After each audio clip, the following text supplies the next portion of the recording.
Dalam video kita sebelumnya, kita berhenti saat Old Yu terkena serangan telak yang membuatnya terlempar jauh dan jatuh keras ke tanah. Tidak ada yang tahu apakah Old Yu masih hidup, namun satu hal yang pasti, dia terluka sangat parah akibat serangan tersebut. Reaksi monster itu setelah menyerang pun sulit dijelaskan. Monster itu berhenti sejenak sambil menatap ke arah tempat Old Yu terlempar. Di sisi lain, Old Huo sangat terkejut di tempatnya berdiri dan bertanya-tanya dalam hati apakah Old Yu sudah mati, karena dia tidak lagi bisa merasakan auranya. Tiba-tiba, protagonis kita, Leon Xiao, angkat bicara dan mengatakan bahwa dia telah memahami situasi sebenarnya dari monster tersebut. Ternyata itu adalah binatang iblis, Demonic Beast, kuat dari zaman kuno yang ditangkap oleh seorang Grand Alchemist untuk dijadikan bahan pemurnian artefak. Namun, setelah kematian Grand Alchemist di tempat ini, secara tak terduga muncul kesadaran di dalam artefak tersebut, sehingga ia memiliki nyawa dan pikirannya sendiri. Mendengar penjelasan Leon, naga iblis, Demonic Dragon, tidak bisa menahan tawa karena sebelumnya dia mengira Little Diamond adalah satu-satunya makhluk yang berada dalam situasi seperti itu. Siapa sangka ada yang bisa menciptakan hal seperti itu di zaman kuno? Itulah sebabnya berita tentang artefak yang memiliki nyawa sendiri tidak tersebar luas di benua ini.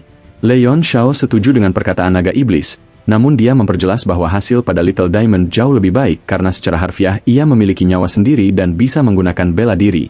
Sementara itu, monster di depan mereka hanya menggunakan kekuatan murni dan tidak akan berguna jika pasokan energi yang didapatnya dari luar terputus. Tak lama kemudian, monster itu mulai bergerak kembali, sementara Old Huo masih terus mencari tahu apakah Old Yu masih hidup karena dia sangat mencemaskan keadaannya.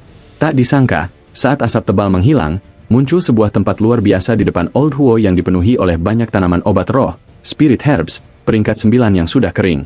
Old Huo tidak percaya dengan apa yang disaksikannya. Dalam pikirannya, dia mungkin akan menjadi makhluk terkaya di seluruh benua jika seandainya semua tanaman ini masih hidup. Dia tahu bahwa tanaman obat roh seperti ini sangat langka di benua dan harganya bisa mencapai miliaran batu primordial setiap kali muncul di pelelangan besar. Di tengah kekagumannya, Old Huo tidak menyadari pergerakan monster itu. Dia terlambat bereaksi terhadap serangan monster tersebut dan mengira itu adalah ajalnya. Namun, di saat terakhir, Leon Xiao berteleportasi untuk menyelamatkannya dari bahaya. Mereka berdua berguling-guling saat serangan monster itu menghantam tanah dan menyebabkan guncangan hebat di seluruh area. Setelah itu, Leon Xiao berdiri dan memperingatkan Old Huo agar fokus, karena mereka berdua bisa mati jika tidak memberikan perhatian penuh pada monster tersebut. Saat ini mereka tidak tahu bagaimana keadaan Old Yu, jadi mereka hanya bisa mengandalkan satu sama lain.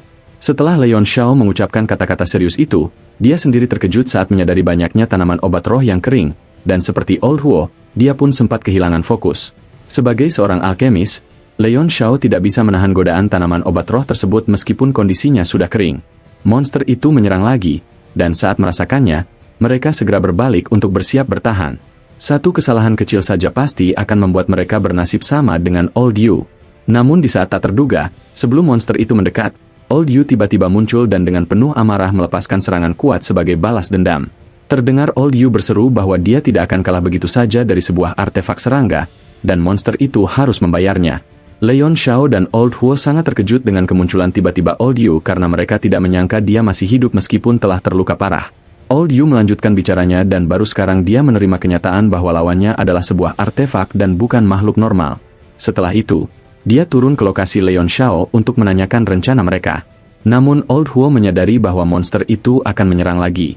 Dia berteriak agar semua bersiap. Dengan sigap Old Yu bersiap bersama protagonis kita dan Old Huo. Mereka bertiga berdiri berani menghadapi monster itu untuk menyerangnya bersama-sama. Namun mereka terhenti melihat kondisi monster tersebut. Monster itu tidak mengalami lecet sedikit pun setelah menerima serangan kuat, dan yang lebih parah, kekuatannya sedikit meningkat dibandingkan sebelumnya. Pada titik itu, kemarahan di hati Old Yu semakin memuncak karena serangan terkuatnya tidak membuahkan hasil. Old Huo pun mulai ragu apakah mereka masih bisa melakukan sesuatu terhadap monster itu karena ia tampak seperti makhluk abadi. Meski begitu, tekad mereka bulat untuk menjatuhkan monster itu. Dengan keberanian penuh, mereka maju menyerangnya meskipun ada keraguan. Sementara kedua tetua itu sibuk, Leon Xiao sudah memikirkan langkah selanjutnya. Dia sadar harus segera bertindak sebelum monster itu menjadi lebih kuat. Leon Xiao yakin monster ini memiliki kelemahan di sekitarnya dan dia hanya perlu menemukannya karena dia menyadari ada sesuatu yang aneh dengan serangan monster itu. Dia merasakan ada rahasia mendalam di balik serangannya yang tidak mungkin dimiliki oleh artefak atau binatang iblis biasa. Dia mencurigai ada asal-usul di baliknya. Tiba-tiba naga iblis bertanya kapan Leon akan membantu, karena tampaknya kedua tetua itu tidak akan bertahan lama menghadapi kekuatan monster yang terus meningkat. Protagonis kita segera menjawab bahwa waktunya belum tiba, sehingga dia akan tetap berada di pinggir sambil menganalisis situasi. Selain itu, dia percaya kedua tetua itu tidak akan mudah mati karena mereka adalah ahli Saffron Realm bintang 4 yang kekuatannya hampir setara dengan Mu Shao Chuan. Saat ini dia harus menemukan sumber kekuatan monster tersebut karena auranya tidak berasal dari energi spiritual biasa di sekitarnya. Selain itu, dia memperhatikan bahwa kekuatannya tidak terbatas dan mirip dengan niat pedang, Sword Intent, makhluk hidup. Leon memiliki kecurigaan lain. Dia berharap kedua tetua itu bisa bertahan sampai dia memastikan kebenarannya, karena dia mengakui tidak bisa melawan monster itu sendirian selagi monster itu terus bertambah kuat. Naga Iblis setuju dan dengan sarkastik menyuruh Leon Shao bergegas sebelum kedua tetua kehilangan harapan. Akan tiba saatnya kedua tetua itu putus asa, dan jika itu terjadi, mereka mungkin akan kabur demi menyelamatkan diri masing-masing. Di tengah pembicaraan Leon dengan Naga Iblis, serangan monster meluncur cepat ke arah punggung Leon, namun untungnya dia segera merasakannya. Dia berhasil menghindar di saat terakhir. Namun tak disangka, saat serangan monster mengenai batu di belakangnya, batu itu tiba-tiba bersinar dan melindungi dirinya sendiri. Leon kembali menyadari sesuatu yang sangat penting. Leon Shao menghindari monster menggunakan teknik teleportasi tingkat lanjut dan berhasil. Namun alih-alih mengejarnya, monster itu justru tetap berada di dekat batu misterius tersebut seolah sedang melindunginya. Protagonis kita muncul di depan kedua tetua, dan Old Yu segera bertanya apa yang terjadi karena perhatian monster tiba-tiba beralih kepadanya. Leon segera menjawab bahwa dia tampaknya menarik perhatian monster tersebut saat mendekati batu misterius di tanah. Sekarang monster itu sedang melindunginya, dan ada kemungkinan besar harta karun yang mereka cari berada di sana. Leon juga merasakan energi aneh dari cahaya yang dikeluarkan batu tadi. Mendengar penjelasan Leon, Old Yu tidak bisa menahan kegembiraannya karena usaha keras mereka mulai membuahkan hasil. Di sisi lain, Old Huo tidak merasa positif. Dia khawatir jika di dalamnya ada makhluk kuat lainnya seperti monster ini. Mereka sudah bertarung sejak tadi tapi belum melihat harapan untuk menang. Mereka tidak akan sanggup jika ada tambahan musuh lagi. Mendengar perkataan Old Huo, Old Yu tiba-tiba marah pada Leon Shao karena merasa hanya mereka yang bersusah payah sementara Leon hanya menonton dari pinggir. Leon Shao segera membela diri dan dengan nada mengejek mengatakan bahwa dia hanyalah seorang One-Star Martial Supreme Realm, sehingga dia tidak bisa membantu dalam pertarungan para ahli Saffron Realm. Dia juga beralasan bahwa masih ada segel yang dipasang oleh Old Yu sendiri di tubuhnya, sehingga dia tidak bisa melarikan diri meskipun ingin. Tanpa sepengetahuan Old Yu, Leon sebenarnya sudah melepas segel itu sejak lama, dan meskipun diaktifkan, tidak akan terjadi hal buruk padanya. Setelah memahami detail situasi mereka, Leon Shao akhirnya memutuskan untuk bertindak. Dia memberikan instruksi kepada keduanya karena dia telah menyusun rencana untuk mengungkap rahasia batu misterius yang dilindungi monster tersebut. Akhirnya, protagonis kita melepaskan serangannya hanya dengan lambaian tangan yang sederhana. Seketika muncul telapak tangan raksasa di depannya yang meluncur cepat ke arah monster di depan batu misterius. Saat kedua tetua melihat serangan Leon, mereka menyadari bahwa itu bukan serangan biasa. Mereka bertanya-tanya bagaimana Leon bisa mengeluarkan kekuatan sehebat itu. Mereka memperkirakan kekuatan serangan Leon setara dengan One-Star Martial Saffron Realm. Yang lebih hebat lagi, serangan itu mengandung Saffron Chi yang seharusnya tidak dimiliki oleh ahli tingkat Supreme Realm. Tak lama kemudian, serangan Leon menghantam monster tersebut. Setelah itu, mereka bertiga berteleportasi ke batu misterius untuk menjalankan rencana. Old Yu menyuruh Leon Shao segera menghancurkan batu itu karena mereka tidak tahu berapa lama bisa menahan monster. Di saat yang sama, monster itu menyadari rencana mereka. Monster itu segera berbalik sambil berteriak keras. Leon Shao mendengar teriakan itu dan merasa rencana mereka mulai berhasil sehingga kebenaran akan segera terungkap. Namun tak disangka, monster itu tiba-tiba bertransformasi menjadi bentuk lain, yaitu sebuah artefak pedang, Blade Artifact, dengan aura yang mengerikan. Kedua tetua merasakan betapa kuatnya aura dari artefak pedang tersebut. Mereka mengakui tidak akan mampu menandingi kekuatan barunya yang melebihi kapasitas mereka. Leon Shao yang berada di belakang terdiam sejenak karena dia mengonfirmasi bahwa monster itu bukan sekadar roh artefak, melainkan juga mewarisi kemampuan kuat dari tuannya yang dulu. Aura pedang itu sebanding dengan niat pedang tertinggi, Supreme Sword Intent, miliknya, yang membuktikan kecurigaannya benar. Dia merasa kagum dan teringat masa-masa saat dia bertarung melawan makhluk terkuat di benua. Saat ini dia terpaksa menggunakan taktik penipuan karena kekurangan kekuatan. Dia merasa sangat senang melihat aura pedang yang sebanding dengan niat pedangnya. Di tengah lamunannya, Naga Iblis berteriak memperingatkan bahwa ini bukan saatnya melamun. Jika tidak menghindar, habislah mereka semua. Artefak pedang itu meluncur ke arah mereka. Leon Shao berteriak menyuruh kedua tetua lari ke arah yang berbeda saat serangan hampir menghantam. Taktik mereka berhasil. Serangan monster justru menghantam batu misterius dan menghancurkannya menjadi dua bagian. Dari dalam batu misterius itu keluar cairan berwarna hijau. Awalnya hanya sedikit, namun lama-kelamaan meledak seperti tsunami yang membanjiri seluruh area. Tak disangka, cairan hijau itu membuat tanaman obat roh yang kering hidup kembali menjadi tanaman peringkat 9. Seluruh tempat berubah dengan cepat menjadi sangat indah dan penuh warna. Mereka merasakan energi kehidupan, life force, yang sangat kuat di sekitar mereka yang berasal dari cairan hijau tersebut. Mereka bertanya-tanya benda apa itu. Leon Shao sendiri menduga bahwa itulah elemen air asal, origin water element, yang dia cari. Naga iblis membenarkan hal itu karena hanya elemen asal yang mampu menghidupkan kembali tanaman obat roh peringkat 9 yang sudah kering. Namun sayangnya, tanaman itu tidak akan pernah kembali ke tingkat peringkat 9 yang sebenarnya karena butuh ribuan tahun untuk pulih sepenuhnya dengan bantuan elemen air asal. Leon Shao tidak terlalu memedulikan tanaman tersebut karena dia ingin segera menggunakan elemen air asal untuk memperbaiki World God Monument. Naga iblis memperingatkan bahwa mengambil elemen air asal tidaklah mudah. Menurutnya, intisari, core essence, dari elemen tersebut tidak ada di sini. Jika mereka hanya menyerap cairan hijau di sekitar, itu akan memakan waktu sangat lama. Cara terbaik adalah mengalahkan monster tersebut untuk menemukan intisarinya. Leon Shao setuju. Namun dia merasa mustahil bisa mengalahkan monster itu dengan kekuatannya sekarang, apalagi setelah monster itu berendam dalam cairan hijau, kekuatannya meningkat lebih cepat. Leon juga menyadari bahwa cairan hijau itulah yang memberikan kesadaran pada monster tersebut, sehingga monster itu pasti tidak akan membiarkannya mendekat. Setelah berpikir, Leon Shao bertanya kepada kedua tetua apakah ada di antara mereka yang tertarik mengambil cairan hijau yang misterius dan berharga tinggi itu. Old Huo menjawab bahwa dia tidak peduli pada cairan itu karena elemennya adalah api, yang berlawanan dengan air. Meski begitu, dia tidak ingin membiarkannya begitu saja setelah semua kerja kerasnya. Jika mereka bisa mengumpulkannya, dia ingin menukarnya dengan artefak peringkat 9. Di sisi lain, Old Yu yakin mereka tidak akan bisa mendapatkan cairan tersebut.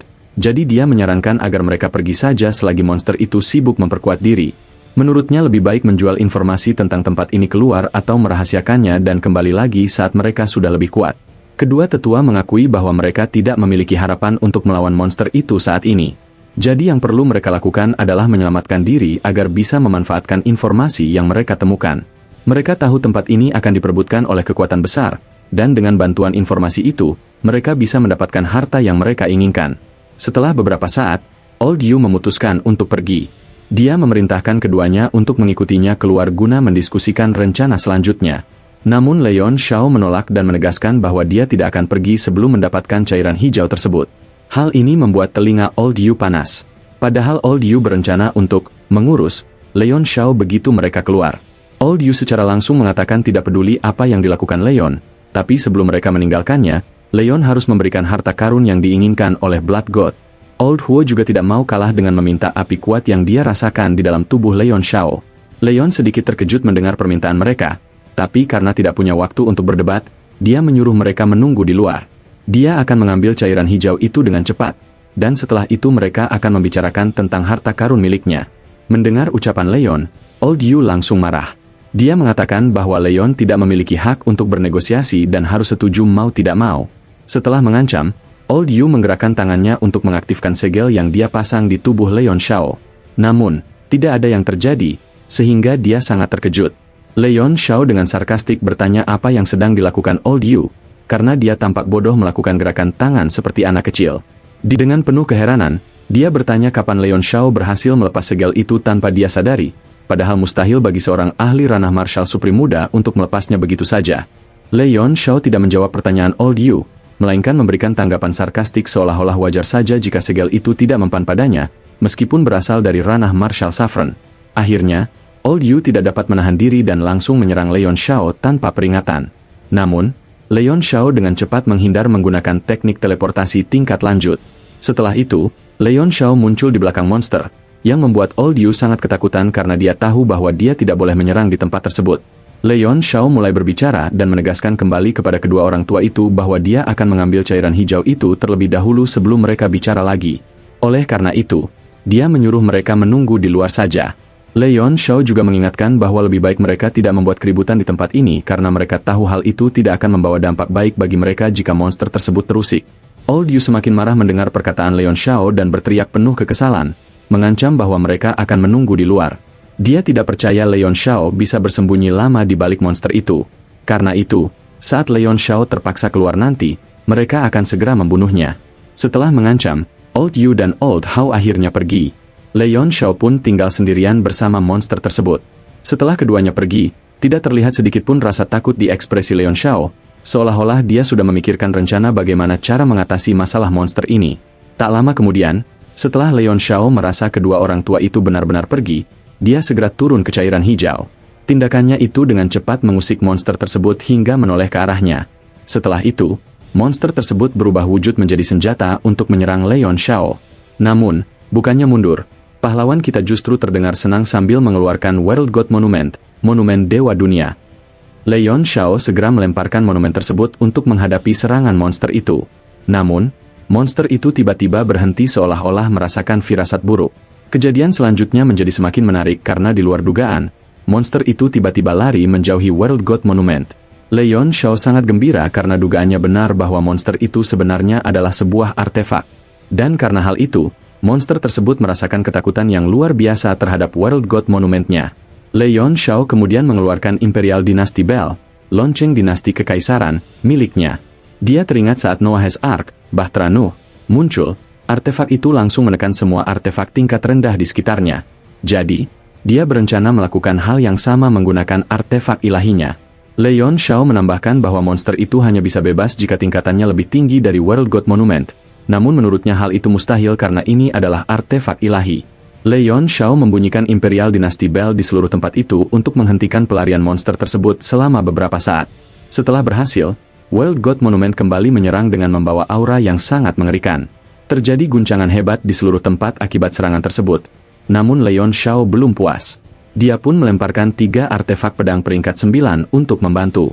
Leon Xiao menyebarkan artefak pedang tersebut di 3 sudut dan menggunakannya untuk menciptakan sebuah formasi penyegel kecil guna mengurung monster tersebut, sementara World God Monument terus menekannya. Leon Xiao percaya bahwa dengan bantuan artefak-artefak kuatnya, dia bisa mengurung monster itu untuk sementara waktu. Namun dia tahu itu tidak akan lama karena kekuatan jiwanya tidak akan sanggup mempertahankan kendali atas banyak artefak peringkat tinggi sekaligus. Hal lain yang dia khawatirkan adalah kembalinya kedua orang tua tadi, karena dia yakin mereka tidak akan melepaskannya setelah melihat betapa banyaknya harta karun yang dia miliki. Seluruh perhatian Leon Xiao kembali pada elemen air asal, Origin Water Element.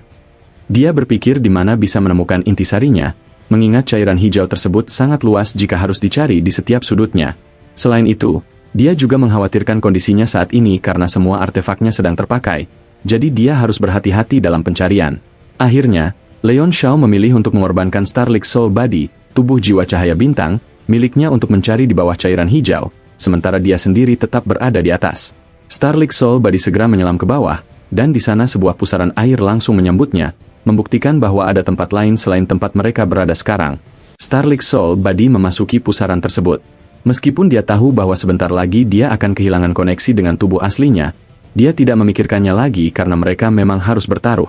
Di sisi lain, di luar benua, diperlihatkan sebuah tempat yang sudah tidak bernyawa, yang tak lain adalah kota Song yang telah diserang oleh ras monster.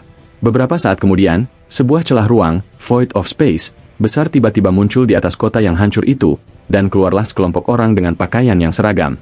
Salah satu dari mereka berkata bahwa tindakan mereka membuka celah ruang secara paksa untuk berteleportasi jauh sangatlah berbahaya, dan mungkin hanya mereka yang berani melakukan hal seperti itu.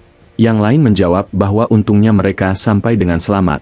Namun, dia bingung di mana mereka mendarat karena dia tidak ingat ada tempat seperti ini di kota Songyang. Yang lain memperjelas bahwa sebelum mereka pergi, target mereka adalah kota Song yang itu sendiri. Jadi, seharusnya mereka mendarat di sana, bukan di tempat mati yang mereka tempati sekarang. Mu Huayuan, salah satu anggota kelompok tersebut, juga merasa heran dengan apa yang mereka hadapi. Dia bertanya apakah mereka salah menentukan lokasi target sebelum berangkat. Dia juga bertanya apakah ada masalah pada celah ruang yang mereka buka dan lalui, karena berdasarkan pengetahuannya, kota Song yang tidak terlihat seperti ini.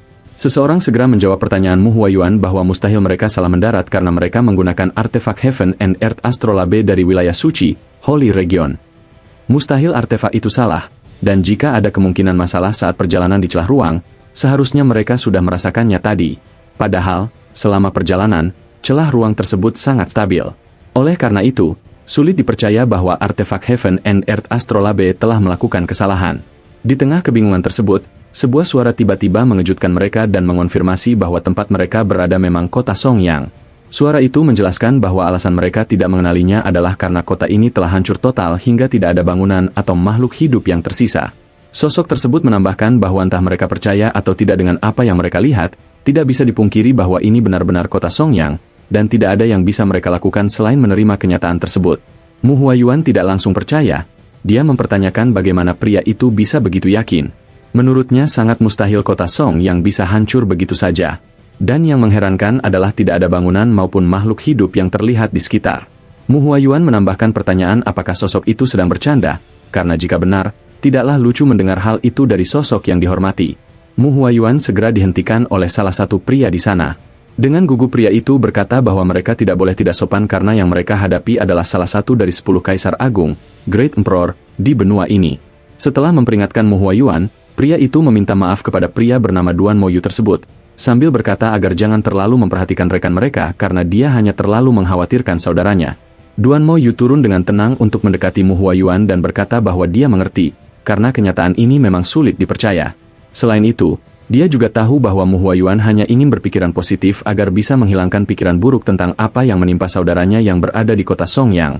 Meski begitu, tidak ada yang bisa mereka lakukan.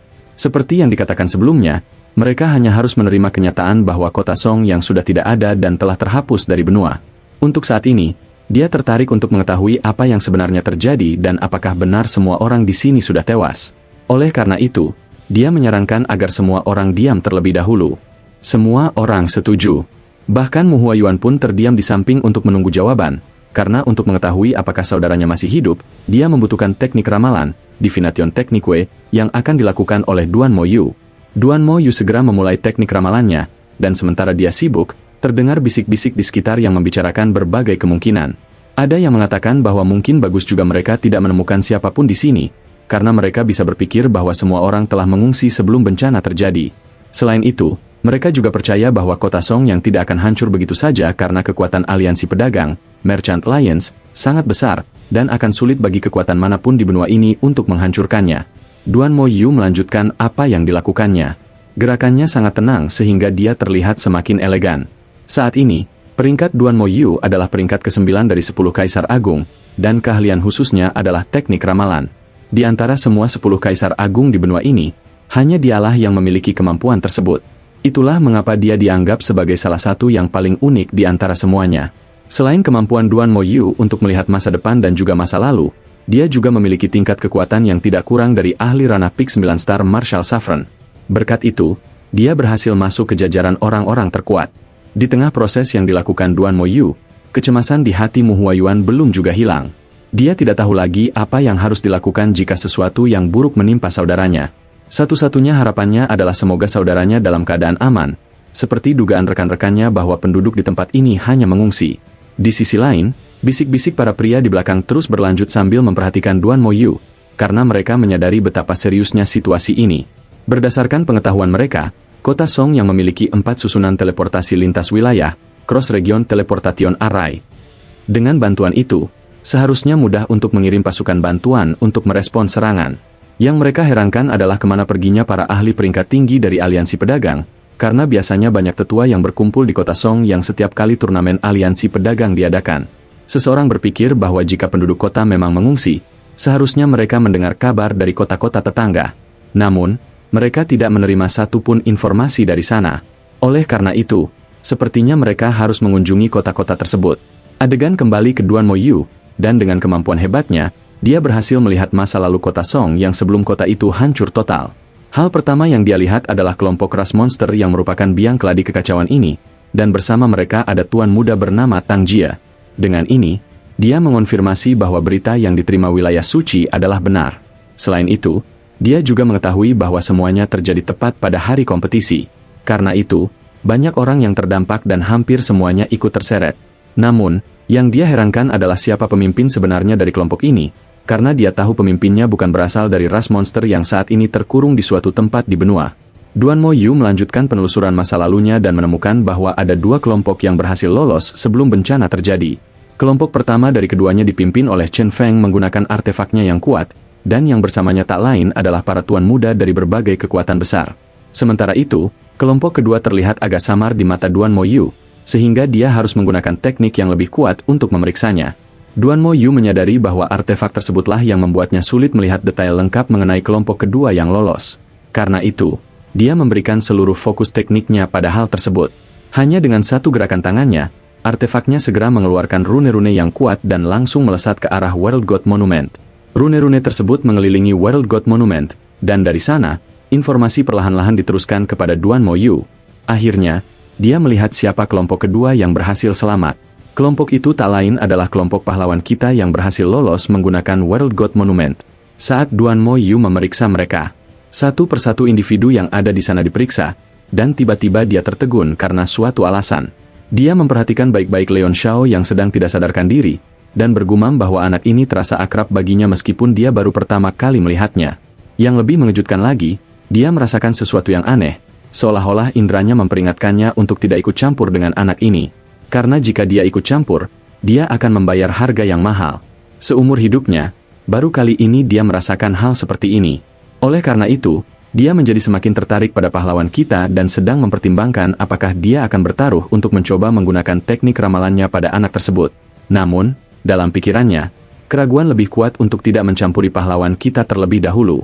Oleh karena itu, dia memutuskan untuk mengesampingkan hal tersebut untuk sementara dan baru akan memikirkan untuk mencari tahu misteri di balik perasaannya nanti. Di sisi lain, para anggota wilayah suci mulai sedikit tidak sabar menunggu hasilnya, mengingat hampir 3 jam telah berlalu sejak mereka tiba. Mereka juga khawatir bahwa keberadaan celah ruang hampa yang mereka buka tidak akan bertahan lama lagi, karena sewaktu-waktu bisa runtuh akibat terlalu lama terbuka. Dan saat hal itu terjadi, mereka akan terpaksa melakukan perjalanan kembali ke wilayah suci yang akan memakan waktu beberapa bulan meskipun mereka terbang tanpa henti. Meskipun demikian, tidak ada yang bisa mereka lakukan selain menunggu Duan Moyu karena dialah satu-satunya makhluk yang bisa mereka andalkan untuk mengetahui jawaban tentang apa yang sebenarnya terjadi di kota Songyang. Tiba-tiba salah satu anggota berbicara dan mengatakan bahwa jika celah ruang hampa yang mereka buka hancur, mereka mungkin bisa mengirim pesan ke wilayah suci agar dibukakan celah lainnya. Hal itu langsung dibantah oleh Mua Yuan karena berdasarkan pengetahuannya, tidak mungkin membuka 2 celah ruang hampa besar di tempat yang sama dalam waktu beberapa bulan karena mereka akan mudah terkena dampak energi badai hampa di luar angkasa. Hal itu sangat berbahaya bagi orang-orang seperti mereka yang memiliki tingkat kultivasi rendah. Oleh karena itu, melakukan hal tersebut sama saja dengan bunuh diri. Di tengah penjelasan Mua Yuan, dia tiba-tiba terhenti saat melihat Duan Moyu berjalan kembali ke arah mereka. Bahkan para anggota wilayah suci pun sangat terkejut dan seolah-olah mendapatkan harapan baru saat melihat Duan Moyu karena mereka sudah bisa pergi. Mu Huayuan tidak membuang waktu lagi dan langsung bertanya apakah Duan Moyu menemukan informasi mengenai saudaranya. Duan Moyu segera menjawab pertanyaan tersebut dan mengklarifikasi bahwa hanya satu hal yang bisa dia katakan, yaitu bahwa Mu Xiao Chuan masih hidup. Selain itu, dia tidak bisa memberikan informasi lagi sehingga mereka sudah bisa kembali, sementara dia sendiri akan langsung pulang ke tempat tinggalnya. Mendengar apa yang dikatakan Duan Moyu, tidak ada yang keberatan. Oleh karena itu, mereka menyarankan agar informasi mengenai kota Song yang diberikan saja kepada mereka agar mereka yang menyampaikannya kepada master mereka di Legion Suci. Namun, Duan Moyu langsung menolak saran tersebut dan dengan dingin mengatakan bahwa dia tidak tertarik memberikan informasi. Kelompok Mu Huayuan segera merasa khawatir dengan tanggapan Duan Moyu. Oleh karena itu, salah satu dari mereka segera menjelaskan bahwa alasan mereka mengajaknya bergabung adalah untuk membantu mereka menyelidiki apa yang terjadi di kota Songyang. Selain itu, jika mereka kembali tanpa membawa informasi apapun, bagaimana mereka akan menjelaskannya kepada atasan mereka? Oleh karena itu, mereka berharap Duan Moyu bisa mengerti. Duan Moyu kembali menjawab dengan dingin dan menegaskan bahwa dia hanya setuju pergi ke kota Songyang sebagai bentuk penghormatan atas permintaan temannya. Namun tidak ada dalam kesepakatan mereka bahwa dia berkewajiban mengumpulkan informasi untuk wilayah suci. Duan Moyu menambahkan bahwa jika wilayah suci membutuhkan informasi, mereka sendirilah yang harus bertindak untuk mengambilnya karena dia bukanlah pesuruh yang akan menuruti perintah begitu saja. Setelah melontarkan kata-kata pedas tersebut, Duan Moyu langsung menuju celah ruang hampa untuk pergi, meninggalkan para anggota wilayah suci yang mengejarnya seperti orang bodoh. Di sisi lain, di sebuah tempat terpencil di benua itu, terlihat kelompok Raja Iblis Shang bersama Li dan Tang Jia. Saat ini mereka sedang bersembunyi di tempat misterius Istana Dewa Kematian dan Li lah yang memperkenalkannya karena sebagai master istana baru dari kelompok pembunuh nomor 1 di benua itu, dia tahu mereka akan lebih aman di tempat ini. Li lebih lanjut menginformasikan bahwa meskipun Istana Dewa Kematian tidak begitu kuat dibandingkan dengan 7 kekuatan utama di benua itu, namun ini adalah salah satu tempat yang paling sulit ditemukan. Oleh karena itu, mereka bisa bersembunyi di sini untuk sementara waktu. Saat ini, dia percaya bahwa bahkan 4 sekte ekstrim pun sedang bersembunyi karena masalah besar yang mereka hadapi. Oleh karena itu, mereka tidak bisa pergi ke sana. Tang Jie setuju dengan apa yang dikatakan Li. Mereka masih membutuhkan sumber daya agar memiliki sesuatu untuk digunakan dalam berkultivasi. Sambil bersembunyi, dia harus bisa melaporkan tempat ini kepada ayahnya. Jika Li bisa memberikan koordinat tepat dari Istana Dewa Darah, mulai sekarang dia akan mengirimkan pesan kepada ayahnya agar mereka dikirimi sumber daya. Prioritas mereka adalah mengembalikan kekuatan lama Raja Iblis Shang serta rekan-rekannya karena hal itu akan sangat membantu mereka dalam menghadapi masalah berat mereka. Li menjawab dengan tenang bahwa dia akan menyiapkan apa yang dibutuhkan Tang Jie. Namun untuk saat ini, lebih baik setiap orang beristirahat terlebih dahulu agar bisa memulihkan tenaga sambil menunggu. Dia juga akan memerintahkan bawahannya untuk menyiapkan tempat-tempat di mana mereka semua bisa berkultivasi. Oleh karena itu, untuk sementara setiap orang diminta menuju kamar-kamar kosong yang mereka temukan. Tidak ada tanggapan dari Raja Iblis Shang terhadap percakapan keduanya, melainkan mereka pergi dalam diam seolah-olah tidak peduli dengan masalah yang mereka hadapi. Di sisi lain, kelompok Tang Jia masih sangat khawatir dengan kondisi 4 sekte ekstrim. Mengingat mereka tahu bahwa saat ini sekte tersebut sedang diburu oleh seluruh aliansi pedagang serta wilayah suci. Setelah kedua kelompok itu pergi, Li tidak bisa lagi menyembunyikan kegembiraannya karena dia mendapatkan sangat banyak hal dari perjalanannya ke kota Songyiyang. Dia tidak percaya bahwa dia tidak hanya mendapatkan kekuatan penuh yang sangat dia dambakan, tetapi juga bisa bergabung dengan 2 kekuatan kuat yaitu ras monster dan 4 sekte ekstrim. Jika dia terus berhubungan dengan mereka, pastinya kenaikannya ke ranah Marshal Saffron tidak akan lama lagi. Oleh karena itu, dia sudah sangat tidak sabar hal itu terjadi. Di tengah kegembiraan Li, tiba-tiba dia terhenti saat menyadari ada sebuah sabun yang tergeletak di lantai. Ingatannya kembali pada pengalaman mengerikannya saat pertama kali dia pergi ke Istana Dewa Darah. Oleh karena itu, dia segera mengambil sabun tersebut sambil melihat ke sekeliling untuk mencari tahu apakah ada orang lain selain dirinya. Di dalam pikirannya, dia sudah membunuh semua makhluk yang mengetahui rahasianya mengenai pengalaman mengerikan dengan sabun itu. Oleh karena itu, seharusnya tidak ada lagi yang mengetahuinya. Di saat yang tidak terduga, bahkan sebelum Li sempat mengambil sabun itu, sebuah suara di belakangnya tiba-tiba mengejutkannya karena mengatakan bahwa tubuhnya sangat indah. Penutur tersebut menambahkan bahwa kekuatannya pun sangat pas karena dia sudah hampir mencapai ranah Marshal Saffron. Mendengar kata-kata itu, Li semakin teringat akan pengalaman mengerikannya. Oleh karena itu, dia segera melompat sambil bertanya siapa makhluk misterius yang berbicara itu dan apa tujuannya. Di saat yang sama, dia menyerang makhluk misterius itu tanpa peringatan agar rencana jahatnya tidak terjadi padanya. Namun, dalam serangan yang dia lakukan, makhluk misterius itu mampu bertahan dengan cepat. Dan setelah itu, dia memperkenalkan diri sebagai Shaba. Dia juga menjelaskan bahwa tidak penting lagi siapa dia karena yang terpenting adalah dia memberikan perintah yang ingin dilakukan oleh pemimpin mereka. Dan pemimpin yang dia maksud tidak lain adalah Master Istana asli dari Istana Dewa Darah. Oleh karena itu, Li harus menerima perintah itu sekarang juga. Li tidak langsung percaya dengan perkataan Shaba dan menegaskan bahwa dialah Master Istana asli dari Istana Dewa Darah dan tidak ada orang lain lagi karena dia telah membunuh Master Istana sebelumnya. Shaba kembali menjelaskan bahwa Master Istana lama yang dimaksud Li hanyalah perwakilan dari Istana Dewa Darah yang mereka tunjuk. Dan karena Li berhasil membunuhnya, dialah yang akan menggantikannya sebagai perwakilan mereka untuk berpura-pura menjadi Master Istana baru. Sementara mereka sebagai anggota asli akan tetap berada di kegelapan. Makhluk misterius itu berteleportasi dengan cepat ke belakang Li sambil mengatakan bahwa dia tahu sulit untuk menerima kenyataan secepat itu, tetapi itulah kebenarannya sehingga Li tidak bisa berbuat apa-apa. Selain itu, mereka tidak mencabut hak Li untuk memimpin Dewa Darah dengan cara yang dia inginkan karena, seperti yang dia katakan tadi, mereka para anggota asli hanya akan tetap berada di kegelapan. Li sangat terkejut dengan kecepatan gerakan Shaba dan di sana dia menyadari bahwa orang ini berkali-kali lipat lebih kuat darinya, yang dengan kata lain sudah berada di tingkat Marshal Saffron Realm. Meskipun demikian, Li masih belum percaya dengan apa yang dikatakannya. Oleh karena itu, dia sedikit berbicara dengannya untuk mengalihkan perhatian. Namun rencana aslinya adalah mencari waktu untuk memanggil Raja Iblis Shang. Li memegang tangan Shaba sambil berteriak keras saat dia membantingnya dengan sekuat tenaga. Shaba tidak menyangka apa yang dilakukan Li, sehingga rencana Li untuk membuat kebisingan keras dalam serangan tersebut berhasil dengan sempurna.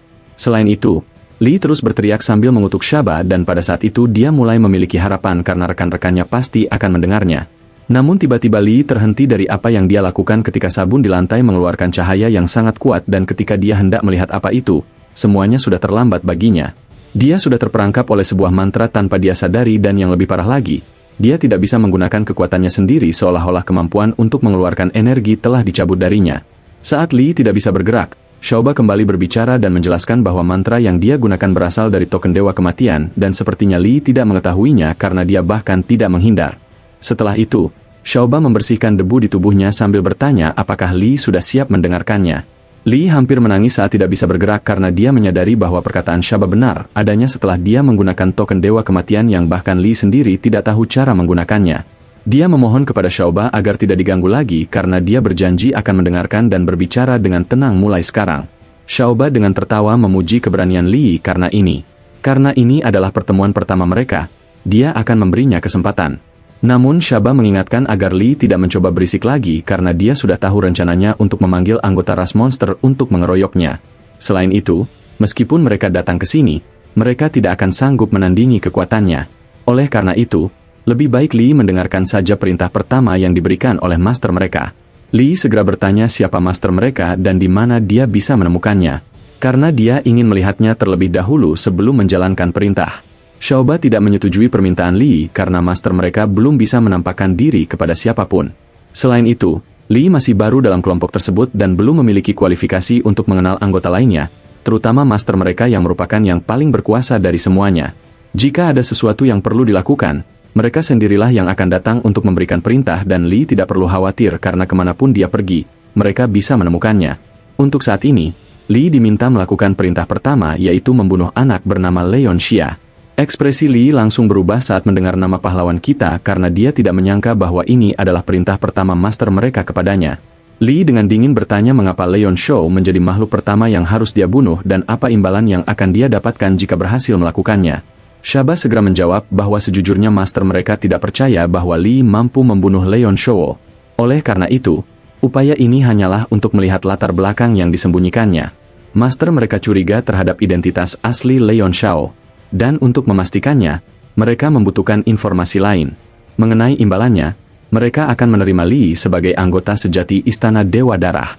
Oleh karena itu, dia harus menjalankan misi ini dengan baik. Lee tiba-tiba bertanya apa yang akan terjadi jika dia secara tidak sengaja membunuh Leon Shou karena itu bukan hal yang mustahil. Apalagi dia sudah hampir menjadi ahli Marshal Saffron Realm. Xiaoba tertawa kecil mendengar pertanyaan Lee dan mengatakan bahwa berdasarkan deduksi master mereka, hal itu mustahil terjadi. Namun jika Leon Shou benar-benar terbunuh, itu hanya berarti kecurigaan master mereka salah. Juga tidak ada imbalan tambahan, jadi Lee bebas melakukan apa saja rencananya terhadap Leon Shou. Lee merasa sedikit kecewa dengan jawaban Xiaoba, tetapi dia bertekad untuk membuktikan dirinya bahwa dia mampu membunuh Leon Shou. Oleh karena itu, dia berteriak bahwa dia akan membawa kepala anak itu kepada master mereka. Mendengar kata-kata tersebut, Xiaoba sedikit terkesan. Oleh karena itu, dia akan memberikan hadiah pertama dari master mereka lebih awal, yang seharusnya baru diberikan pada pertemuan berikutnya. Xiaoba melemparkan sebuah cincin spesial berwarna hijau sambil menjelaskan bahwa ada artefak kuat di dalamnya yang akan membantu Lee menjalankan misi. Selain itu, ada juga teknik kuat di dalamnya yang sangat cocok untuk Lee. Oleh karena itu, mereka berharap dia akan menjadi lebih kuat pada pertemuan berikutnya. Mengenai 4 sekte ekstrim dan ras monster, master mereka sudah mengetahuinya sehingga mereka bisa tetap berada di wilayah mereka agar bisa digunakan suatu hari nanti. Setelah memberikan semua yang dibutuhkan Lee, Xiaoba menghilang dari tempat itu seolah-olah tidak terjadi apa-apa. Sementara Lee tertinggal di lantai dengan penuh semangat. Lee segera memeriksa isi cincin spasial tersebut, dan di sana dia melihat ada artefak peringkat 9 dan sebuah slip giok di dalamnya yang berisi teknik. Namun saat dia melihat isi slip giok tersebut, dia sangat terkejut melihat teknik yang sudah dikenalnya. Dia tidak percaya akan melihatnya lagi di sini dan yang lebih hebat lagi, ini adalah teknik sempurna yang tidak dia dapatkan sebelumnya karena bahkan mantan masternya pun tidak memilikinya. Di dalam benak Lee, sepertinya master asli yang dimaksud Xiaoba benar-benar kuat karena bahkan teknik paling kuat dari Istana Dark Banging pun berhasil didapatkannya dan diberikan kepadanya begitu saja. Ditambah lagi, dia menyadari bahwa mereka sudah mengetahui asal-usul aslinya. Tapi itu tidak penting lagi baginya karena yang penting baginya adalah teknik kuat dari salah satu dari 7 kekuatan utama di benua itu kini ada di tangannya. Lee menengadah ke atas sambil mengatakan bahwa sepertinya langit mulai berpihak padanya karena keberuntungan datang silih berganti. Dan dengan bantuan kekuatan besar di belakangnya, bukan hal yang mustahil lagi baginya untuk membunuh Leon Shou. Oleh karena itu, dia sudah sangat tidak sabar untuk melihatnya lagi. Adegan berpindah ke wilayah suci dan di sana para pejabat tinggi sedang membicarakan tindakan Duan Muyu yang mengabaikan mereka. Mereka tidak menyangka bahwa dia tidak memberikan informasi apapun dan langsung kembali ke tempat tinggalnya tanpa bekerja sama dengan mereka. Yuan Gaohan menghela napas melihat apa yang terjadi karena masalah demi masalah terjadi seolah-olah menandakan sesuatu yang buruk. Baru saja mereka mendengar kabar bahwa kota pedagang terbesar di seluruh benua telah terhapus dari sejarah begitu saja tanpa mereka sadari. Yang lebih parah lagi adalah jiwa Starlight-nya tidak lagi ditemukan di luar angkasa dan pada saat yang sama, angin astral kuno yang telah lama mereka awasi juga tidak lagi terlihat. Lord Gongyang segera menenangkan Huan Gawan dan mengatakan bahwa mereka akan menjadikan pencarian jiwa Starlight sebagai prioritas apapun yang terjadi. Dia mengakui bahwa apa yang mereka lakukan tidaklah mudah karena kekuatan yang memiliki kemampuan melakukan perjalanan di luar angkasa sangatlah misterius. Namun meskipun demikian, mereka akan mencoba segala kemampuan mereka hanya untuk menemukan hal-hal tersebut. Jika perlu, mereka akan mengerahkan semua wilayah di bawah kendali Legion Suci hanya untuk menyisir seluruh dunia. Oleh karena itu, dia meminta untuk menunggu sebentar saja. Tiba-tiba makhluk lain bergabung dalam percakapan dan melaporkan bahwa angkatan kedua penegak hukum yang mereka kirim ke wilayah timur juga menghilang seperti buih, sehingga sepertinya sesuatu yang buruk telah terjadi pada mereka. Makhluk yang berbicara itu adalah Bingu, Direktur Biro Intelijen dan dikenal sebagai otak wilayah suci karena semua informasi di seluruh benua melewati dirinya. Ketika Lord Gangyang mengetahui berita buruk tersebut, dia segera memerintahkan untuk meminta bantuan kepada Kota Bulan Merah karena itu adalah kekuatan terbesar yang mengelola seluruh wilayah timur. Yang perlu mereka fokuskan adalah jiwa Starlight serta kekacauan di aliansi pedagang. Oleh karena itu, di sanalah mereka akan memberikan seluruh perhatian mereka. Bilingu berbicara lagi dan dengan tenang memberitahukan bahwa baru saja ada berita mengenai Xiao Hayo yang mereka kirim ke markas besar 4 sekte ekstrim. Namun menurut laporan, tidak ada lagi makhluk yang tersisa di markas tersebut, yang dengan kata lain mereka sudah berhasil melarikan diri. Lord Gongyang tidak lagi terkejut dengan berita tersebut karena dia sudah menduga 4 sekte ekstrim akan bersembunyi setelah masalah besar yang mereka buat. Meskipun demikian, mereka sudah bisa mengesampingkannya karena bukan hanya mereka yang mencari 4 sekte ekstrim, karena dia yakin seluruh aliansi pedaganglah yang paling bertekad untuk menemukan di mana mereka bersembunyi. Bilingu setuju dengan hal itu, tetapi jika mereka benar-benar ingin mengetahui kebenaran tentang apa yang terjadi di kota Songyang, mereka hanya perlu mencari Musha Chuan mengingat Duan Muyu mengonfirmasi bahwa dia masih hidup. Mu Huayuan segera ikut campur ketika mendengar nama saudaranya dan mengklarifikasi bahwa dia sangat khawatir dengan keadaannya. Oleh karena itu, mulai sekarang dia akan sangat berterima kasih jika mereka bisa menemukannya sesegera mungkin. Di tengah pembicaraan mengenai masalah-masalah tersebut, Bing Yu tiba-tiba menyelipkan nama pahlawan kita Leon Shouwo dan mengatakan bahwa sepertinya ada hubungan dengan Lord Wing sehingga mereka bisa mulai bertanya di sana. Lord Gamyang segera memahami apa yang dimaksud Bing Yu, sehingga dia mengatakan bahwa dialah yang akan berbicara langsung dengan Wing untuk menanyakan informasi mengenai Leon Shouwo. Wing mungkin juga tidak akan menolaknya karena bukti jelas menunjukkan ada hubungan dengan Leon Shouwo setelah pemberian dekret besi di kota Marshal Flame. Wing mungkin juga tidak akan menolaknya karena bukti jelas menunjukkan ada hubungan dengan Leon Xia setelah pemberian dekret besi di kota Marshal Flame. Bahkan Lu Hu dan Yao Jin pun dia ingat berada di tempat itu.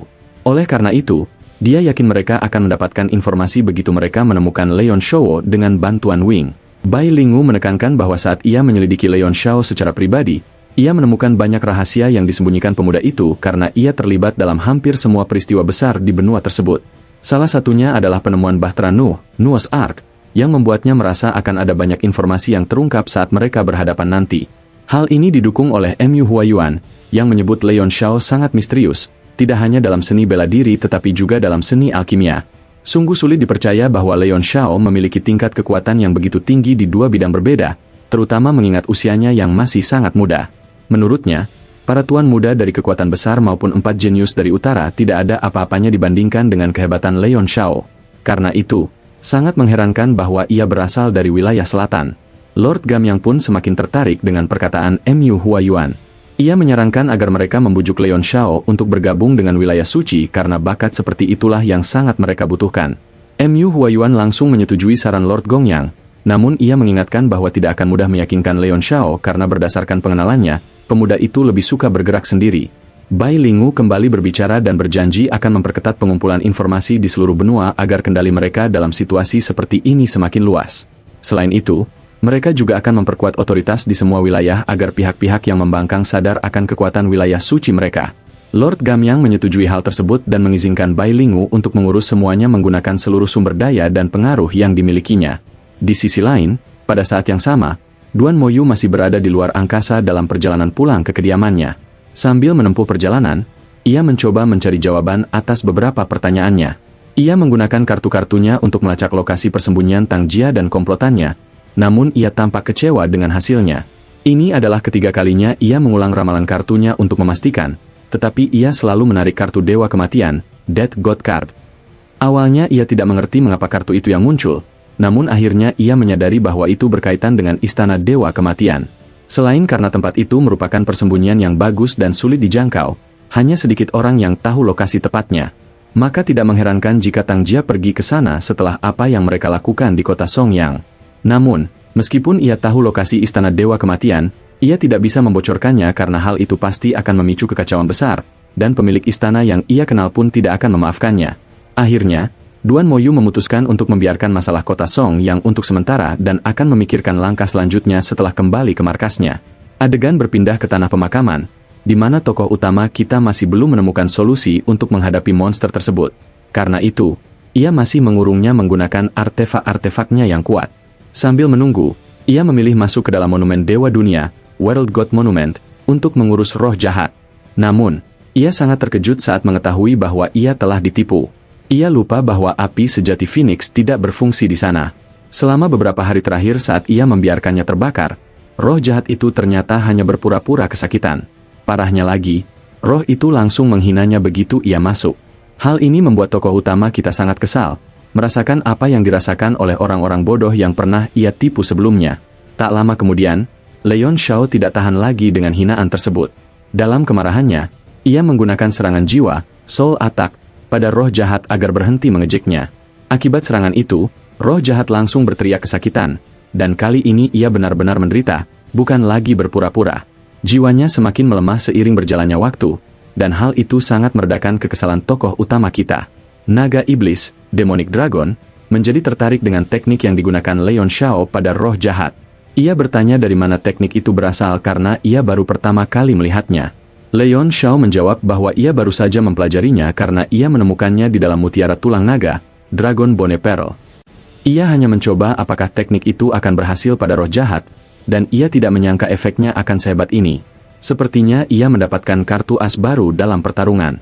Beberapa saat kemudian, roh jahat mulai memohon ampun kepada Leon Shao. Namun, Naga Iblis segera memberitahu bahwa tokoh utama kita tidak mudah diyakinkan, tidak peduli seberapa besar permohonan yang dilakukan. Leon Shao tertawa melihat roh jahat karena sudah terlambat baginya untuk menerima permintaan maaf setelah dihina tadi. Roh jahat segera meminta maaf dan berkata bahwa mereka masih bisa bicara baik-baik karena ia benar-benar kesakitan. Jiwanya melemah dengan cepat, dan itu tidak baik bagi kondisi Mu Shao Chuan karena ia bisa ikut terkena dampaknya jika terjadi sesuatu yang buruk pada roh tersebut. Tokoh utama kita tidak langsung percaya. Ia memerintahkan dengan tegas bahwa jika roh jahat benar-benar tidak tahan lagi, lebih baik ia keluar dari tubuh Mu Shao Chuan, baru kemudian mereka bisa bernegosiasi. Roh jahat pun mengaku bahwa kendalinya atas Mu Shao Chuan sudah sangat lemah sejak lama dan kapan saja ia bisa terusir dengan sendirinya meskipun ia mencoba bertahan. Ia sudah lama ingin keluar sejak bertemu dengan tokoh utama kita, namun kebetulan ia tidak memiliki tubuh lain untuk ditempati karena mereka terkurung di dalam monumen Dewa Dunia. Leon Shao terkejut dengan informasi itu dan tidak percaya bahwa roh itu mengaku secara terang-terangan bahwa ia masih berencana mencari korban lain. Bagi Leon Shao, menjadi roh artefak adalah kondisi terbaik yang bisa ia berikan kepada roh jahat. Ia memperingatkan agar roh itu jangan berharap bisa pindah ke tubuh lain. Roh jahat sangat marah mendengar kata-kata terakhir tokoh utama kita karena ia lebih memilih mati daripada menjadi roh artefak. Naga Iblis memahami perasaan roh jahat. Namun, karena nasibnya sendiri adalah menjadi roh pedang tokoh utama kita, ia memilih untuk diam saja. Sementara itu, Leon Shao merasa sedikit malu dan tidak berani menatap Naga Iblis karena ia sadar tidak ada makhluk berakal sehat yang mau menjadi roh artefak selamanya. Meskipun begitu, ia tidak bisa begitu saja menuruti keinginan roh jahat. Ia pun memikirkan tempat penampungan sementara. Di saat ia berpikir, terdengar ancaman dari roh jahat yang menyatakan bahwa jika ia tetap akan berakhir menjadi roh artefak, ia lebih memilih mati sambil membawa Mu Shao Chuan bersamanya.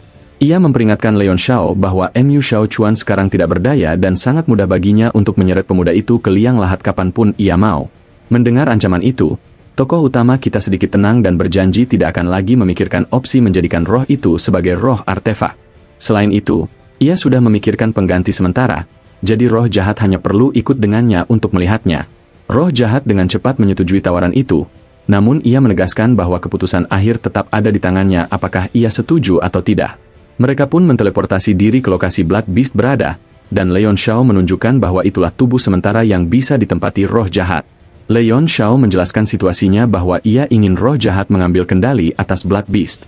Jika berhasil, ia tidak akan lagi menggunakan teknik jiwa yang menyakitkan. Selain itu, ia juga bersedia membantu memulihkan dan memperkuat kekuatan jiwa roh tersebut agar sempurna saat berpindah kembali ke tubuh yang layak nantinya. Roh jahat sedikit gugup melihat Blood Beast karena makhluk itu sangat kuat dan merupakan lawan yang lebih sulit daripada Mu Shao Chuan. Leon Shao memberitahunya bahwa meskipun Blood Beast kuat, kecerdasannya sangat rendah, sehingga kendali tubuhnya akan mudah direbut. Selain itu, mereka juga tidak berencana mencuri kendali dalam waktu lama karena Leon Shao hanya butuh waktu sesaat untuk menggunakan teknik jiwanya yang kuat guna menghancurkan jiwa makhluk tersebut. Roh jahat terkejut dengan penjelasan itu. Ia memastikan kembali apakah benar ia hanya perlu mengambil kendali sesaat saja. Ia juga bertanya apakah tubuh yang akan ia dapatkan nanti memiliki kekuatan yang setara dengan Mu Shao Chuan, karena ia tidak mau tubuh kelas rendah karena sudah terbiasa dengan tingkat kekuatan setinggi itu. Tokoh utama menjawab, ya, untuk pertanyaan pertama. Namun untuk masalah tubuh, ia tidak bisa berjanji bisa menyediakan yang setingkat dengan Mu Shao Chuan karena memang sulit ditemukan. Mu Shao Chuan berada di tingkat 4-star Martial Saffron Realm, dan dengan kekuatannya saat ini, Leon Shao belum mampu membunuh makhluk di level tersebut. Roh jahat memahami penjelasan Leon Shao. Ia pun hanya meminta agar setidaknya diberikan tubuh setingkat 1-star Martial Saffron Realm. Namun, ia meminta bantuan tokoh utama dalam proses merebut kendali tubuh tersebut. Ia tahu Leon Shao ahli dalam teknik serangan jiwa. Jika Leon Shao bisa merusak sedikit jiwa pemilik aslinya, maka akan mudah baginya untuk merebut kendali tubuh tersebut. Tokoh utama kita tidak keberatan. Ia berkata mereka bisa segera mulai untuk melihat apakah mereka benar-benar bisa menangani Blood Beast. Tiba-tiba roh jahat membara setelah setuju untuk mulai, dan ia tampak bertransformasi ke bentuk lain yang membuat Leon Shao sedikit terkejut. Leon Shao tidak tahu bentuk apa yang akan muncul, tetapi berdasarkan bayangan yang terlihat, bentuknya mirip manusia dengan tangan dan kaki. Tak lama kemudian, roh jahat sepenuhnya bertransformasi, dan di luar dugaan Leon Shao, ia ternyata berwujud manusia serigala yang termasuk dalam ras monster. Leon Shao bertanya apakah itu wujud aslinya, dan roh jahat menjawab bahwa ia tidak yakin, namun setiap kali ia bertransformasi, citra itulah yang selalu muncul. Tiba-tiba Leon Shao bertanya apakah roh jahat mengenal wanita misterius yang ia lihat di sebuah patung besar karena ia tertarik untuk mengetahuinya. Roh jahat tidak tahu siapa wanita itu, namun ia menjelaskan bahwa sejak ia hidup dan memiliki kesadaran, ada bagian dalam pikirannya yang mewajibkannya untuk melindungi wanita tersebut. Pengaruh itu sangat kuat sehingga ia bersedia melindungi bahkan patung wanita itu dengan taruhan nyawanya. Roh jahat tiba-tiba teringat bahwa Leon Shao adalah pelaku yang menghancurkan patung yang ia lindungi, sehingga ia sempat merasa marah. Namun, tokoh utama kita segera menenangkannya. Leon Shao mengingatkan bahwa hal itu sudah berlalu dan tidak ada yang bisa dilakukan untuk mengubah masa lalu. Ia menyarankan agar mereka fokus pada masalah saat ini saja. Setelah itu, Leon Shao menyadari bahwa wujud roh jahat mirip dengan Master Yu. Maka ada kemungkinan bahwa leluhur dari klan Yu dari ras monsterlah yang membuat patung tersebut. Mungkin dari sanalah asal-usul ras roh jahat itu. Itulah alasan mengapa ia memiliki keinginan yang sangat kuat untuk melindungi wanita di patung tersebut. Roh jahat tidak mengerti apa yang dibicarakan Leon Shao, sehingga ia hanya setuju dengan ekspresi bingung seolah ia sedang takjub. Leon Shao kembali bertanya apalagi yang diketahui roh itu selain keinginannya melindungi wanita misterius tersebut. Dengan konyol, roh jahat menjawab, tidak ada lagi. Mendengar itu, tokoh utama kita hanya bisa menghela napas panjang karena menyadari tidak ada informasi lain yang bisa didapatkan.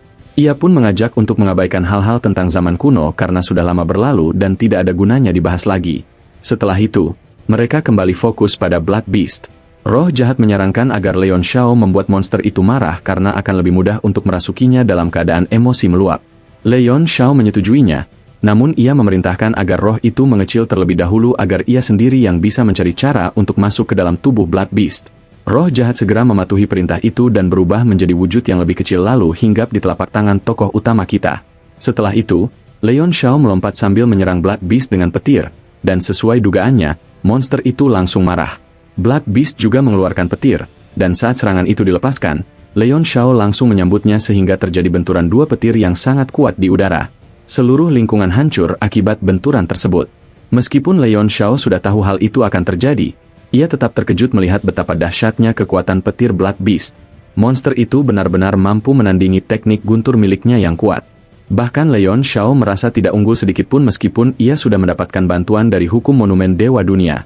Meskipun demikian, Leon Shao yakin ia tidak akan bisa mengurus makhluk semacam ini dengan cara biasa. Maka ia menyerbu maju untuk menjalankan rencananya memasukkan roh jahat ke dalam tubuh Blood Beast. Ia berteriak bahwa monumen Dewa Dunia adalah wilayahnya dan ia tidak akan membiarkan makhluk lain berkuasa di sana selain dirinya. Leon Shao memukul mulut Blood Beast dan pada saat itu juga ia melepaskan roh jahat sebelum dirinya sendiri terpental akibat menahan serangan monster tersebut. Roh jahat berhasil masuk ke dalam dan segera mencari otak Blood Beast untuk mencoba mengendalikannya. Namun, saat ia turun ke sebuah lorong menuju ke atas, ia tiba-tiba terhenti karena merasa sangat jijik dengan apa yang ia lihat, seolah ia ingin muntah meskipun ia adalah roh. Parahnya lagi, tercium bau busuk yang menyengat. Hal itu membuat roh jahat ragu untuk melangkah maju. Pada saat itu, ia mendengar suara aliran, dan saat ia melihat dengan seksama dari mana asalnya, ia terkejut menyaksikan gelombang darah menuju ke arahnya. Darah itu seolah memiliki nyawa sendiri dan mengincarnya. Karena sangat ketakutan, ia pun berlari kencang ke arah berlawanan. Roh jahat terus berlari tanpa arah karena ia tidak tahu di mana letak otak Blood Beast. Di luar tubuh monster, tokoh utama kita terengah-engah sambil bertanya-tanya apakah roh jahat mengalami masalah karena ia seolah mendengar teriakannya. Dalam benak Leon Shao, ia harus segera membereskan Blood Beast karena jika roh jahat gagal, roh itu pasti akan memaksa keluar dari monumen Dewa Dunia menggunakan artefak-artefaknya yang kuat. Ia tidak yakin bisa menangkapnya untuk kedua kalinya. Oleh karena itu, ia akan mengerahkan seluruh kemampuannya dalam upaya ini. Menggunakan segel tangan yang tidak biasa, Leon Shao bersiap untuk menyerang. Serangan yang ia siapkan tidak lain adalah serangan jiwa yang ia gunakan pada roh jahat tadi. Ia sadar ia tidak bisa menggunakannya berulang kali pada Blood Beast, sehingga ia harus memastikan serangan pertamanya ini langsung berdampak agar bisa membantu roh jahat. Beberapa saat kemudian, tokoh utama kita selesai bersiap. Ia pun menyerang bagian kepala Blood Beast. Serangan itu langsung memicu reaksi hebat pada bagian atas tubuh monster tersebut. Selain itu, teknik Leon Shao juga memberikan jalan bagi roh jahat, sehingga roh itu langsung melompat ke atas dan sampai di otak Blood Beast yang ia cari-cari. Roh jahat sangat senang saat berada di udara. Saat ia jatuh mendarat, ia segera memberi aba-aba kepada tokoh utama kita untuk bersiap karena mereka akan memulai rencana terakhir untuk mengambil kendali Blood Beast dalam sekejap. Roh jahat memperingatkan bahwa tidak akan ada kesempatan lain setelah ini, jadi mereka harus melakukannya dengan sempurna karena jika tidak, itu akan menjadi akhir bagi mereka. Leon Shao menanggapi dengan serius bahwa ia sudah siap. Begitu Blood Beast kehilangan kendali, ia akan segera melepaskan serangannya yang paling kuat menggunakan salah satu artefaknya. Begitu ia menggunakannya, terlihat binatang darah tersedot ke dalam bersama dengan kekuatan dahsyat yang dikeluarkannya. Roh jahat merasa sedikit takut dengan kejadian itu karena ia pun ikut tersedot, dan ia bisa merasakan betapa kuatnya serangan yang direncanakan oleh Leon Shao. Selain itu, ia juga takut dengan aura yang dimiliki oleh kuali ungu, sehingga ia memohon agar tidak disertakan ke dalamnya. Namun, tokoh utama kita tidak mendengarkan permintaan roh jahat dan justru melanjutkan tindakannya sambil berjanji bahwa semuanya akan baik-baik saja. Saat ini, prioritas mereka adalah menangkap binatang darah agar bisa dimurnikan, refined. Oleh karena itu, roh jahat harus tinggal di dalam untuk sementara waktu. Leon Shao juga memberitahukan bahwa ia akan melepaskan roh jahat nantinya setelah kekuatannya cukup untuk memurnikan tubuh kuat binatang darah tersebut. Dalam benak tokoh utama kita, kuali ungu miliknya adalah sebuah artefak ilahi, Divine Artifact, yang, seperti halnya monumen Dewa Dunia, memiliki hukumnya sendiri yang sangat kuat. Oleh karena itu, akan sulit bagi binatang darah untuk keluar meskipun ia menggunakan hukum kilat. Tak lama kemudian, Leon Shao pun memulai proses pemurnian. Sebagai permulaan, ia berencana melemahkan binatang darah di dalam agar ia bisa mengambil artefak yang menjadi fondasi kekuatannya. Di sisi lain, naga iblis terlihat mengkhawatirkan keadaan roh jahat. Dengan cemas, ia bertanya apakah proses pemurnian itu juga termasuk ke dalam rencana tokoh utama kita. Naga iblis juga mengingatkan agar Leon Shao tidak melupakan janji yang telah diucapkan karena hal itu bisa memengaruhi kultivasi mereka. Tokoh utama kita tertawa melihat reaksi naga iblis. Lalu ia menggodanya dengan bertanya mengapa naga iblis tampak begitu terpengaruh padahal ia tidak memiliki hubungan apapun dengan roh jahat. Naga iblis segera menjawab bahwa sebagai sesama roh naga, ia merasa kasihan pada roh jahat yang sejenis dengannya. Seburuk apapun roh itu, ia tidak sanggup melihatnya dimurnikan begitu saja setelah mereka menjanjikan sebuah tubuh kepadanya. Tokoh utama kita segera memberikan penjelasan setelah mendengar perkataan naga iblis, memperjelas bahwa ia akan menepati janjinya karena ia memang tidak berniat membunuh roh jahat. Teknik yang akan ia gunakan hanya bertujuan untuk melemahkan aura mengerikan dari binatang darah, agar ia bisa secara bertahap melemahkan tubuhnya dan mengambil artefak di dalamnya. Dengan kata lain, tidak akan terjadi hal buruk pada roh jahat jika ia berhasil melaksanakan teknik tersebut dengan sempurna. Namun, jika ia melakukan kesalahan, roh tersebut hanya akan merasa sedikit sakit tapi tidak akan sampai mati. Naga iblis pun bernapas lega setelah mengetahui situasinya, sehingga ia menjadi tenang dan menyuruh tokoh utama kita untuk melakukan yang terbaik. Tiba-tiba Leon Shao bertanya mengapa naga iblis tidak melakukan kultivasi, padahal baru-baru ini ia sangat sibuk memurnikan mutiara tulang naga. Naga iblis segera menanggapi dan dengan sombong mengatakan bahwa ia telah berhasil memurnikan mutiara tulang naga sehingga kini benda itu sudah menyatu dengan tubuhnya. Perubahan itu mungkin tidak terlihat secara mencolok, namun jika ia menunjukkan kekuatan barunya, tokoh utama kita akan melihat betapa pesat peningkatannya. Setelah menjawab, naga iblis dengan takjub mengatakan bahwa ia tidak percaya legenda mengenai 9 artefak naga yang bisa mengubah seseorang ke dalam wujud naga sejati ternyata nyata. Ia sendiri yang akan membuktikannya karena seluruh wujud naganya benar-benar menguat setelah memurnikan satu mutiara tulang naga yang mereka dapatkan. Selain itu, mereka telah melihat betapa kuatnya Xiang Z hanya dengan menggunakan 3 artefak naga. Karena itu, saat ini ia sudah sangat tidak sabar untuk mengetahui seberapa besar kekuatannya nanti setelah berhasil mengumpulkan ke-9 artefak naga tersebut. Tokoh utama kita sempat ragu dengan perkataan naga iblis, karena menurutnya jika hal itu benar, seharusnya 4 wilayah samudra yang kuat sudah memiliki naga sejati sejak lama, mengingat tidak sulit bagi mereka untuk mengumpulkan artefak naga. Mereka berdua tahu betapa kayanya wilayah-wilayah tersebut dan kekuatan militer mereka hampir setara di seluruh benua. Oleh karena itu, apa yang dikatakan naga iblis bukanlah hal yang mudah. Naga iblis segera menyetujui pendapat tokoh utama kita, namun ia memperjelas bahwa legenda itu benar adanya dan ia percaya alasan kegagalan mereka di samudra adalah karena garis keturunan naga mereka yang terlalu lemah. Sementara itu, ia sendiri adalah naga yang sesungguhnya dengan garis keturunan naga yang murni, sehingga transformasi tersebut tidak akan menjadi masalah baginya setelah ia melengkapi 9 artefak naga. Yang mereka butuhkan hanyalah mengumpulkan artefak tersebut seperti yang dilakukan Xiangzi. Karena itu, dalam perjalanan mereka nanti, mereka harus memberikan perhatian lebih kepada orang tersebut. Tokoh utama kita setuju dengan saran naga iblis karena ia juga tertarik untuk mengetahui rahasia Xiangzi serta sosok-sosok kuat yang bersembunyi di belakangnya. Leon Shao percaya bahwa penghuni samudera tidak akan bertindak sembarangan untuk membuat kekacauan di benua. Maka, ada kemungkinan besar bahwa terdapat kekuatan lain yang diikuti oleh Xiangzi. Di tengah pembicaraan mereka, tiba-tiba mereka terhenti saat Leon Shao memuntahkan darah secara tak terduga. Leon Shao sangat terkejut dengan apa yang terjadi, dan yang lebih buruk lagi, kekuatan jiwanya, Soul Power, langsung merosot drastis hingga matanya hampir terbelalak. Naga iblis pun menyadari penurunan kekuatan jiwa tokoh utama kita. Dengan terburu-buru, ia bertanya apakah binatang darah itu terlalu kuat sehingga situasi mereka menjadi seperti ini. Dengan lemas Leon Shao menjawab dan mengonfirmasi bahwa kekuatan jiwanya memang rusak parah. Namun, bukan binatang darah yang melakukannya. Alasan kerusakannya adalah karena tubuh jiwa cahaya bintang miliknya yang dilepaskan telah terbunuh setelah ditangkap oleh makhluk-makhluk kuat. Leon Shao mengambil sebuah pil roh, lalu menyuruh naga iblis untuk membiarkannya pulih sejenak sebelum ia menceritakan seluruh detail penemuannya. Terlalu banyak informasi yang ia kumpulkan dari tubuh jiwa cahaya bintang dan ia perlu memprosesnya sambil menyembuhkan jiwanya yang terluka.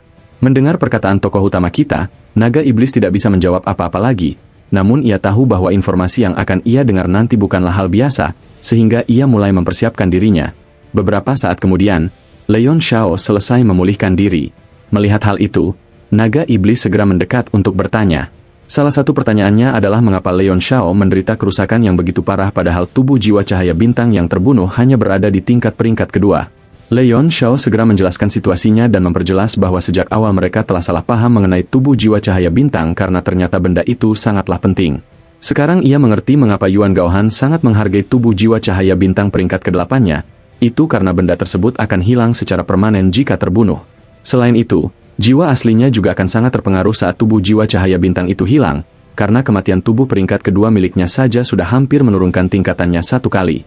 Beruntung jiwanya cukup kuat sehingga ia tidak sampai merosot ke tingkat kekuatan jiwa peringkat ke-7. Naga iblis sangat terkejut mengetahui hal itu karena ancaman yang dibawa oleh tubuh jiwa cahaya bintang ternyata sangat serius, dan ia yakin tubuh asli Yuan Gaohan sekarang pasti merasa sangat khawatir. Setelah mengetahui situasi tubuh jiwa cahaya bintang, naga iblis bertanya tentang informasi yang ditemukan Leon Shao, karena informasi itu tampaknya sangat penting berdasarkan reaksi tokoh utama kita. Tokoh utama kita segera menceritakan kejadian tersebut, mengisahkan perjalanan tubuh jiwa cahaya bintang sampai akhirnya bertemu dengan anggota wilayah suci. Ia bahkan menyebutkan bahwa dari merekalah ia mendapatkan informasi yang mengerikan karena tubuh jiwa cahaya bintang miliknya berhasil membuat mereka bicara sebelum ia akhirnya dibunuh. Naga iblis semakin terkejut mendengar apa yang dikatakan Leon Shao. Dengan cemas ia bertanya apakah mereka akan menyelidiki hal ini lebih dalam. Leon Shao menjawab, ya, dan memperjelas bahwa mereka tidak akan berhenti karena disinilah letak keberhasilannya dalam menemukan elemen air asal, origin water element. Ia tidak bisa memikirkan tempat lain yang bisa menjadi sumber elemen air asal. Oleh karena itu, jika kesempatan ini terbuang sia-sia, ia mungkin tidak akan pernah bisa memperbaiki domain air di monumen Dewa Dunia. Saat Leon Shao sedang menjelaskan, masalah lain muncul sehingga situasi mereka semakin genting. Di luar monumen Dewa Dunia, terjadi reaksi yang kuat di lingkungan sekitar karena formasi yang ada tidak lagi mampu menahan kekuatan monster besar tersebut. Sesuai dugaan, formasi yang dibuat oleh Leon Shao akhirnya hancur total, sehingga monster itu berhasil lepas kembali. Leon Shao dan rekannya segera keluar untuk melihat situasi, dan ia tahu penyebab hancurnya formasi adalah karena melemahnya kekuatan jiwanya tadi. Meskipun begitu, Leon Shao tidak lagi memikirkan hal itu dan justru bersiap menghadapi kemungkinan serangan dari monster besar tersebut. Namun, setelah beberapa saat, monster itu tidak juga menampakkan diri. Leon Shao pun bertanya-tanya apakah monster itu telah melarikan diri ke bawah dan tidak lagi mencoba melawannya. Leon Shao menyelam ke dalam air bersama monumen Dewa Dunia, berencana mengejar monster besar itu meskipun sangat berbahaya baginya untuk melawannya sendirian. Saat turun ke bawah, ia segera melihat lorong yang sebelumnya dilewati oleh tubuh jiwa cahaya bintang miliknya. Di sana ia menyadari bahwa monster besar itu kemungkinan pergi ke arah yang sama karena tidak ada tempat lain yang bisa dituju. Selain itu, Leon Shao berpikir bahwa ini adalah kesempatannya untuk mengetahui secara langsung beberapa detail mengenai wilayah suci. Karena itu, ia mengabaikan kemungkinan bahaya yang menantinya. Di tengah pengejarannya, ia merasakan bahwa air di sekitarnya secara perlahan membantu memulihkan jiwanya yang terluka.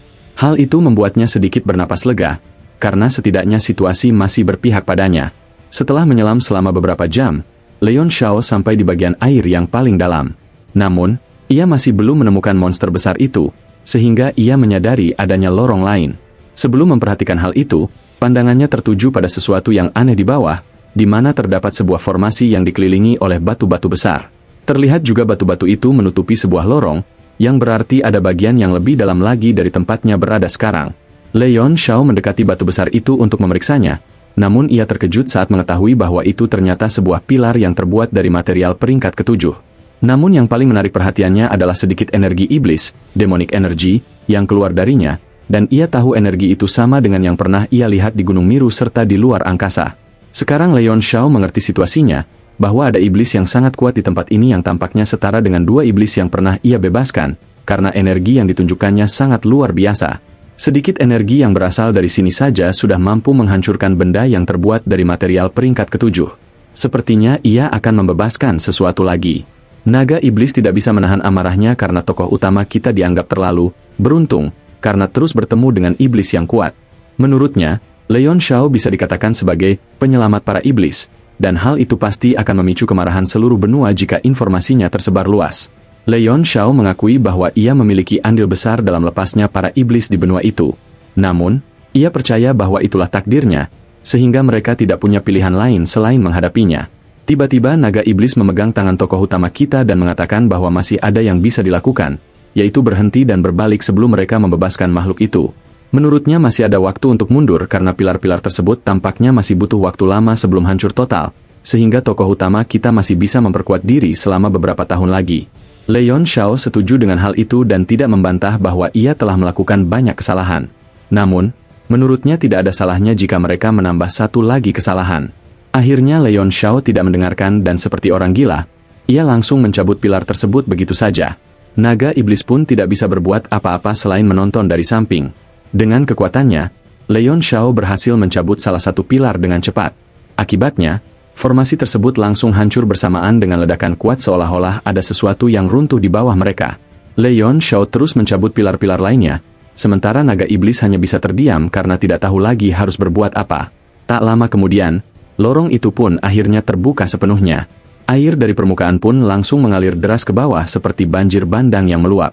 Leon Shao sangat terkejut dengan apa yang terjadi karena ia memperkirakan ruangan di bawah sangatlah luas berdasarkan derasnya arus air yang membuatnya sulit bergerak. Beberapa saat kemudian, Leon Shao memberanikan diri mengikuti arus air dan ia mendarat di ruang luas lainnya yang mulai terisi air secara perlahan. Leon Shao segera mengedarkan pandangannya ke seluruh tempat untuk mencari keberadaan monster besar tersebut. Namun, sebelum ia menemukannya, ia merasakan kehadiran sesuatu yang sangat menakutkan. Sebuah niat membunuh, killing intent, membangkitkan seluruh inderanya, memicu ilusi bahwa ia akan terbunuh seperti kejadian di masa lalu.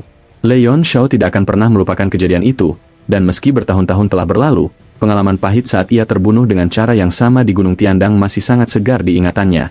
Leon Shao segera mempersiapkan dirinya, sementara di bawahnya terlihat monster besar itu muncul dan siap untuk menyerang. Saat monster itu melompat untuk menyerbu, Leon Shao segera bertindak menggunakan teknik andalannya untuk mengecoh dan menghindari serangan tersebut. Namun, saat ia melakukannya, ia hanya berhasil menghindar sebagian saja. Apa yang bakal terjadi selanjutnya? Jangan lupa balik lagi buat lanjutin ceritanya.